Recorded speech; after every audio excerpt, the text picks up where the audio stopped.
आपका स्वागत है द रणबीर शो क्लिप्स में। बस देखते रहो और सीखते रहो। सर, डायबिटीज डेटा के अकॉर्डिंग भारत में ये एक बहुत बड़ा प्रॉब्लम बन चुका है और प्रॉब्लम बढ़ते ही जा रहा है। ऐसा नहीं है कि प्रॉब्लम का कोई सोल्यूशन मिलने वाला। बहुत सारे लोग जो ये पॉडकास्ट देख रहे हैं उनको डायबिटीज हो चुका है और बहुत सारे लोगों को डेफिनेटली होने वाला है बेस्ड ऑन करंट लाइफस्टाइल्स। और आई विल ऐड हियर, और बहुत सारे लोग ऐसे हैं जिनको है लेकिन मालूम नहीं है कि आज उनको डायबिटीज़ है। अच्छा, ये बहुत बड़ा नंबर है, which is the hidden part of the pyramid. जो आइसबर्ग अपन बोलते हैं ना कि भाई पानी के बाहर जो दिख रहा है, जो पानी के नीचे है वो बहुत बड़ा एक नंबर है जो मालूम नहीं, चूँकि किसी ने चेक ही नहीं किया, आज तक मौका ही नहीं मिला चेक करने का। एंड डायबिटीज़ इज़ एसिम्प्टोमेटिक, मतलब कि उससे कोई आपको सिम्टम्स नहीं होंगे, कोई तकलीफ नहीं होगी शुरुआत में। That is a very very big problem. अगर मैं एक छोटा सा एग्जाम्पल दूँ, अगर आप आज आपका शुगर बढ़ जाए और पैर में दुखने लगे या तकलीफ हो, आप आज ही कल डॉक्टर के पास जाएंगे कि भाई पैर में दर्द क्यों हो रहा है, आप मेरे टेस्ट कीजिए, मुझे ठीक कीजिए। बट अगर शुगर धीरे धीरे जो बढ़ता जा रहा है, शुगर जो 100 है, 150 है, 200 हो रहा है और आपको कोई तकलीफ ना हो, तो आप डॉक्टर के पास जाएंगे कि नहीं? क्योंकि कुछ मालूम ही नहीं है आपके हिसाब से, तो सारा काम चल रहा है, अपन फिट एंड फाइन है। ये डायबिटीज़ का सबसे बड़ा प्रॉब्लम है कि एसिम्प्टोमेटिक है, इसलिए इसको साइलेंट किलर बोलते हैं कि भाई चुपचाप अपना काम करते रहता है, डैमेज आँख पे, हार्ट पे, किडनी पे। एंड एक फाइन दिन अपने को बताएगा कि भाई अचानक से अपन कितने पेशेंट देखते हैं कि हम लोग हॉस्पिटल में कि भाई हार्ट अटैक हो गया, रात को 2 बजे पेशेंट आया, शुगर जब हमने चेक की 300 शुगर है, पेशेंट बोल रहा है मुझे डायबिटीज़ है ही नहीं। HbA1c जो एक 3 महीने का एवरेज टेस्ट है, आगे अपन बात करेंगे उस बारे में, वहाँ उन्होंने कहा हमने HbA1c टेस्ट कराया, 9 आ गया। अब 9 एक दिन में, एक रात में नहीं होता है, it takes a few months, कुछ महीने लग जाते हैं, साल लग जाते हैं 9 होने में। ये एक बड़ा प्रॉब्लम है कि लोगों को मालूम ही नहीं है डायबिटीज़ पर उन कुछ महीनों से पहले, कुछ सालों से पहले क्या होता है उनकी लाइफ में कि डायबिटीज हो जाता है किसी को? ये बहुत अच्छा प्रश्न है। तो ये शुरुआत बहुत जल्दी होती है। आजकल हम देख रहे हैं, चलिए अपन लॉकडाउन की बात करते हैं जी। लॉकडाउन में हम सबका खाना पीने में बदलाव आया है। आप देखेंगे अलग अलग, जो स्विगी जोमेटो की अपन बात करते हैं, लोगों की ऑर्डरिंग काफ़ी बढ़ गई है, बाहर का खाना काफ़ी बढ़ गया है। एक एग्जांपल दूंगा मैं। एक बच्चा मेरे पास, जो पिताजी हैं वो मेरे पेशेंट हैं, मतलब उन्होंने उनके बेटे को उन्होंने नोटिस किया कि भाई रात को बार बार बच्चा उनका टॉयलेट जा रहा है, पेशाब जा रहा है। उनको याद आया कि भाई जब मुझे 10 साल पहले शुगर हुआ था मुझे भी यही सिम्टम होता था। बच्चे की एग्जाम चल रही थी, एग्जाम खत्म होते से ही उन्होंने बच्चे का फास्टिंग पीपी शुगर कराया, 150-250 के लेवल पे आया। 18 साल के बच्चे की बात कर रहा हूँ। नॉर्मल लेवल क्या होता है? नॉर्मल फास्टिंग शुगर आज की तारीख में अगर हम नंबर्स की बात करें, 100 के नीचे, मतलब कि अप टू 99 वो नॉर्मल कहा जाएगा। 100 से 125 तक there is something called as prediabetes, मतलब आप ना नॉर्मल है ना आप डायबिटीज़ के उसमें आए हैं। इस बीच में एक चीज़ क्रिएट की गई है, प्री डायबिटीज़। तो ये प्री डायबिटीज़ एक बहुत, और ये टर्म ही इसलिए लाया गया है, जो WHO और अमेरिकन डायबिटीज़ एसोसिएशन जो ये सब डिसाइड करते हैं, ये इसलिए लाया गया है कि आपको सतर्क किया जाए, आपको बताया जाए कि भाई आप ये प्री डायबिटीज़ के लेवल पे आ गए हैं, आप बदलाव कीजिए, नहीं तो आप 2 साल 3 साल के अंदर डायबिटीज़ में आ जाएंगे। ओके। तो प्री डायबिटीज, और 126 एंड अबव, मतलब 126 फास्टिंग शुगर या उसके ऊपर कितना भी हो, वो हो गया डायबिटीज़। ये नंबर्स हैं। ओके। तो मैं जो बता रहा था कि उन्होंने जो बच्चे को नोटिस किया कि बार बार रात को पढ़ाई कर रहा है और पेशाब जा रहा है, फिर पानी पी रहा है, पेशाब जा रहा है, तो उनको याद आया कि मेरे समय पे भी मुझे ये वाले सिम्टम्स हुए थे। तो ऐसा नहीं कि हर किसी को असिम्प्टोमेटिक रहता है, कुछ लोगों को ये सिम्टम्स होते हैं, जो अपन बात करेंगे आगे भी, कुछ लोगों को कुछ सिम्टम्स होते हैं। तो उन्होंने अगले दिन ही मुझे फ़ोन किया, अपॉइंटमेंट लिया और अपने बच्चे को मेरे पास लेकर आए शुगर टेस्ट। तो ये डायग्नोज उनके पिताजी ने किया।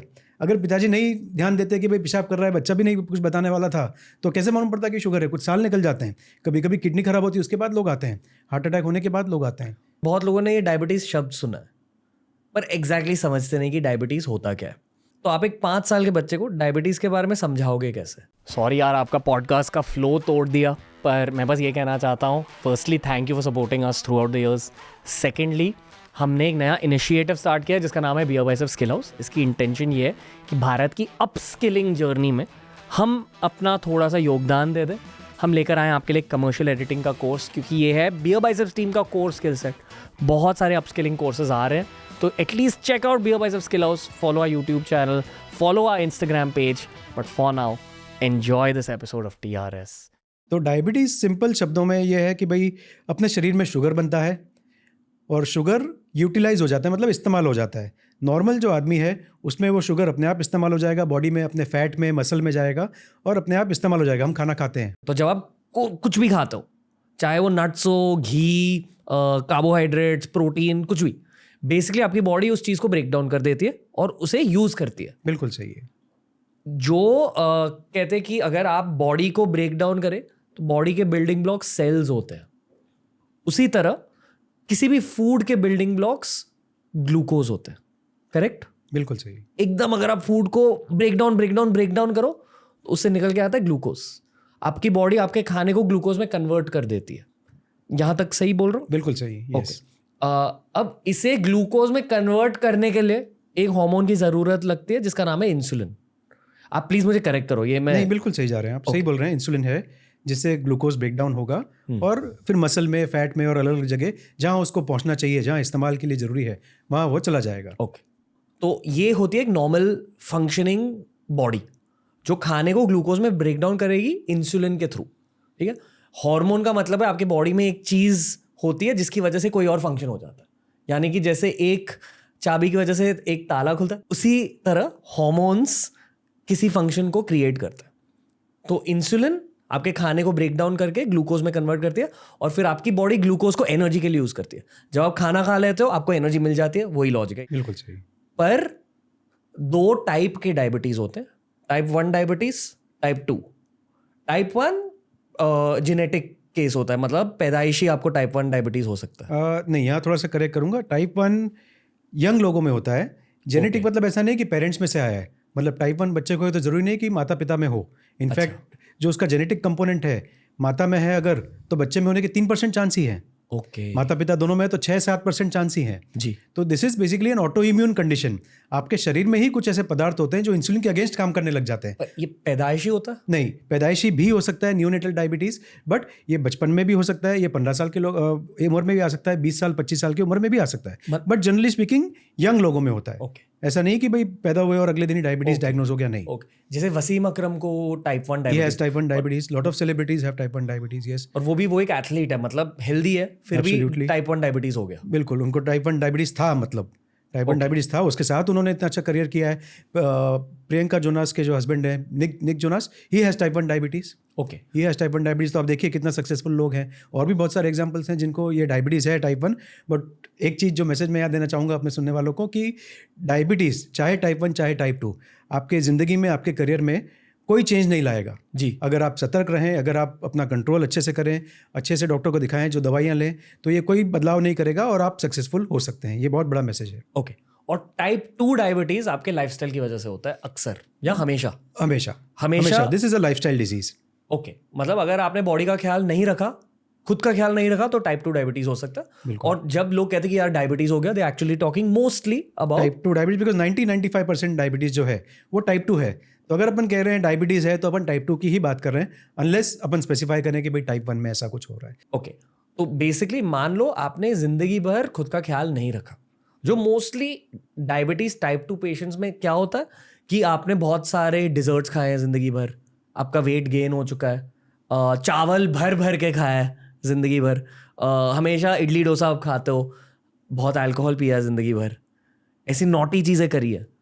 तो जिंदगी भर क्या हुआ? मोस्टली चलो हम शुगर्स की बात करें, डिजर्ट की बात करते हैं, राइस की बात करते हैं। तब आपके बॉडी में एक चीज़ है जिसका नाम है पैंक्रियास। पैंक्रियास इंसुलिन प्रोड्यूस करती है। अब जब भी आप कुछ चीनी खा रहे हो, राइस खा रहे हो, दारू पी रहे हो, तो आपके पैंक्रियास थोड़े अलर्ट हो जाते हैं कि यार अच्छा चीनी आ गई, चलो इसे ब्रेक डाउन करना है, चलो इंसुलिन इंक्रीज कर देते हैं। अभी जिंदगी भर आपके पैंक्रियास ने बहुत ज़्यादा काम किया, बहुत ज़्यादा इंसुलिन प्रोड्यूस किया। एट सम पॉइंट आपकी इंसुलिन आपके बॉडी पर काम करना थोड़ा सा बंद कर देती। बिल्कुल बिल्कुल सही है। तो ये आपने बहुत अच्छा एग्जांपल दिया कि अपन कुछ खा रहे हैं और पैनक्रियास जैसे ही शुगर दिखता है वो इंसुलिन प्रोड्यूस करता है जी। अब धीरे धीरे जैसे वजन बढ़ता है, एक्सरसाइज एक्टिविटी हम नहीं करते हैं और जब हम ऐसी चीज़ें खाते हैं तो शुगर ज़्यादा बढ़ने लगती है। अब शुगर को देख के पैनक्रियास क्या करेगा, और इंसुलिन प्रोड्यूस करेगा, और बढ़ गई और इंसुलिन प्रोड्यूस करेगा। तो और हाँ, शुगर बढ़ती है क्योंकि या तो आपने हाई शुगर वाला खाना खाया, या तो क्योंकि आप एक्टिविटी कम कर रहे हो, वो शुगर को कोई जगह नहीं मिलती जाने को। सिंपल टर्म्स में बिल्कुल सही है। और इंसुलिन भी अपना काम नहीं कर पा रहा है, इसलिए पैनक्रियास ज़्यादा इंसुलिन प्रोड्यूस कर रहा है। नॉर्मल आदमी में जो अपने सेहत का ध्यान रखेगा, अगर वो 2 गुलाब जामुन खा ले आज, मलाई डाल के भी या रबड़ी डाल के भी, तो भी उनका शुगर कंट्रोल हो जाएगा, बिकॉज पैनक्रियास इंसुलिन प्रोड्यूस करेगा, इंसुलिन अपना काम करेगा। डायबिटीज़ में क्या प्रॉब्लम आ रही है कि वो जो पैनक्रियास जो इंसुलिन प्रोड्यूस कर रहा है वो अपना काम नहीं कर पा रहा है। वो शुगर को बोल रहा है कि भाई आप मसल में जाओ, आप फैट में जाओ, पर शुगर नहीं जा रहा है। क्यों इंसुलिन अपना काम नहीं? इसी चीज़ को इंसुलिन रेजिस्टेंस बोलते हैं। इंसुलिन का असर कम हो रहा है बिकॉज ऑफ द अपना वजन बढ़ने की वजह से, एक्सरसाइज एक्टिविटी न होने की वजह से इंसुलिन का असर कम हो रहा है, और धीरे धीरे करके पैनक्रियास थक जाता है। कि भाई मैं कितना प्रोड्यूस करूं। इसलिए लोग आप देखेंगे कितनी बार सीरम इंसुलिन टेस्ट करवाते हैं। We are not big fans. मैं सीरम इंसुलिन टेस्ट करवाने का बड़ा फैन नहीं हूं। मैं अपने पेशेंट्स में सब में नहीं करता हूं, जहाँ जरूरत हो वहीं करता हूं इंसुलिन या सी पेप्टाइड। उसका एक कारण है, बिकॉज आप जिन डायबिटीज़ के पेशेंट में करोगे तो उसमें इंसुलिन ज़्यादा आना ही है टाइप 2 डायबिटीज़ में, बिकॉज आपका पैनक्रियास थक चुका है इंसुलिन बना बना के, और वो इंसुलिन अपने ब्लड में तैर रहा है सिर्फ, बट काम नहीं कर रहा है। मतलब शुगर भी हाई है और इंसुलिन भी हाई है। This is insulin resistance.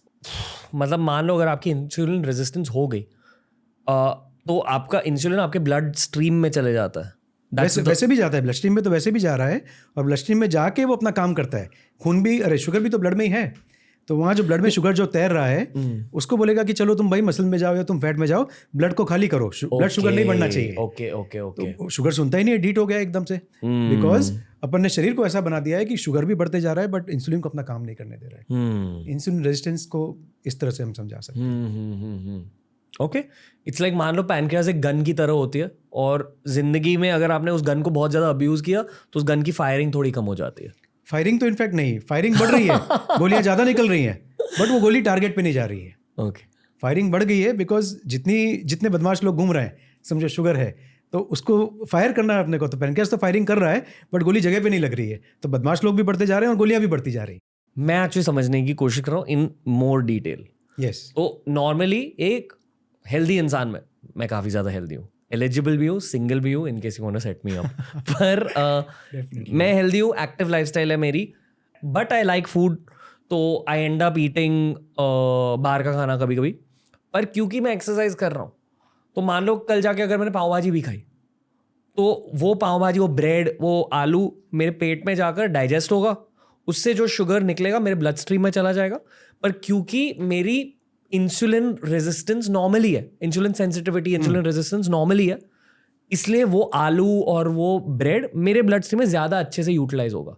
क्योंकि मैं फुटबॉल भी खेल रहा हूँ तो उसमें एनर्जी लगती है, मैं पॉडकास्ट में फोकस कर रहा हूँ उसमें एनर्जी लगती है वगैरह।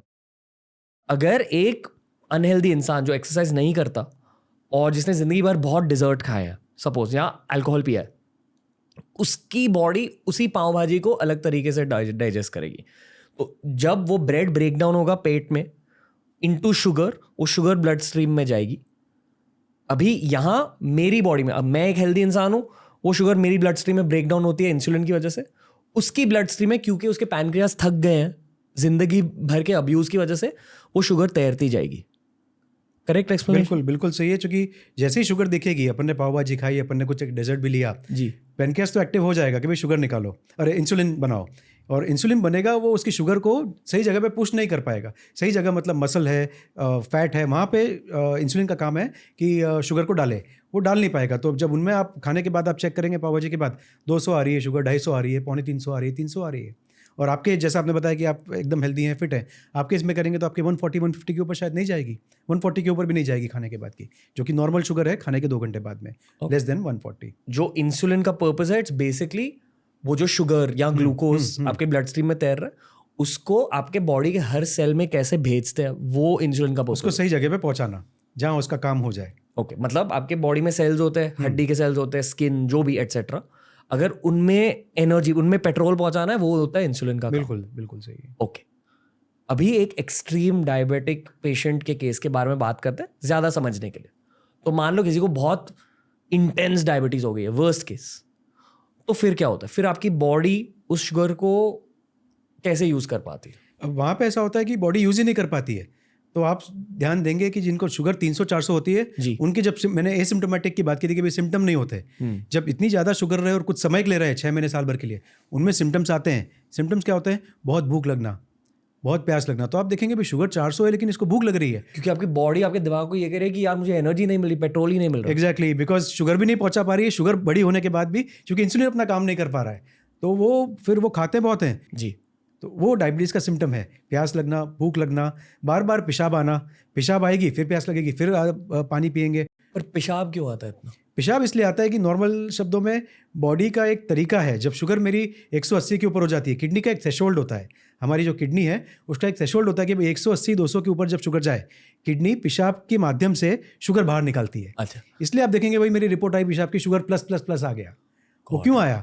क्योंकि पेशाब में शुगर निकल रही है, शरीर आपका निकाल रहा है, क्योंकि उतनी शरीर खून में उतना सहन नहीं कर पा रही शुगर, तो शरीर अपना काम करने की कोशिश कर रहा है कि पेशाब के माध्यम से निकाल रहा है, बट उसके साथ फ्लूइड निकलता है, पानी निकलता है, फिर क्या होगा, प्यास लगेगी, सिग्नल जाएगा कि पानी पियो, पानी पियेंगे और पेशाब आएगी। मतलब आपका एक्सक्रीशन का सिस्टम ये सोचा कि यार इतना ज्यादा शुगर कैसे, चलो निकालो इसे। एब्सोल्युटली। और एक्चुअली आपके बॉडी से ही पानी खींचकर पेशाब में फेंक देती है। और जब पानी निकलेगा तो आपको जुबान सूखेगी, मुंह सूखेगा। लोग बोलते हैं सर गला इतना सूख जाता है। पेशेंट जो मेरे सामने बैठते हैं, HbA1c 12-13 जो एक रिपोर्ट होती है शुगर की, बढ़ी हुई शुगर की, तो बोलते हैं सर इतनी प्यास लगती है सर, पूरा गला सूख जाता है और मैं आधा लीटर पानी पी जाता हूँ। रात को दिन लोगों को 4-5 बार पेशाब के लिए जाना पड़ता है, आप इमेजिन कीजिए। तो नींद भी खराब होती है, उससे थकान होती है, सारे सिम्टम्स रिलेटेड है डायबिटीज़ के। तो जब हम ये डिस्कस करेंगे मैं और बताऊंगा, but this is the cycle. दोस्तों ऐसे ही बहुत सारे क्लिप्स अपलोड किए हैं इस चैनल पर। चैनल को एक्सप्लोर करो, देखते जाओ और सीखते जाओ।